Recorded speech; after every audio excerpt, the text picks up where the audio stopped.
Here is how to set up your Skill Verify portfolio. First of all, once your portfolio has been successfully set up, you are going to receive an email just like this. This email contains your username and a link to change your password and a login link. By default, we are going to create your username, which is going to be your name, and your password, which will be sent to you. Once you've gotten that access, you can simply click on the second URL where you will be taken to a page that you can log in.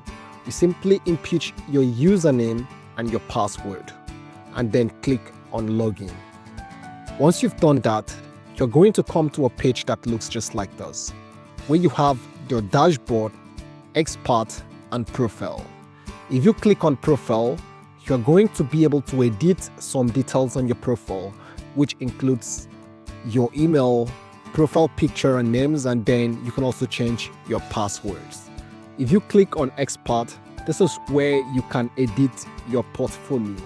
If you click on view, you're going to be able to view what your portfolio looks like in real time. And you can simply come back here and click on edit to edit your portfolio. These are the details of the portfolio. We have names, bio, profile image, role, contact URL, Facebook URL, LinkedIn URL, Instagram URL, and then list of your services.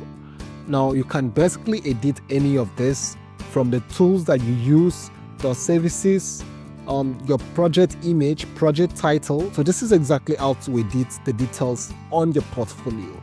If you change the write-up on any of this, all you have to do is to click on save. So this is exactly how to edit the information on your portfolio. You simply make your changes here, and any changes that you make is going to reflect on the front page.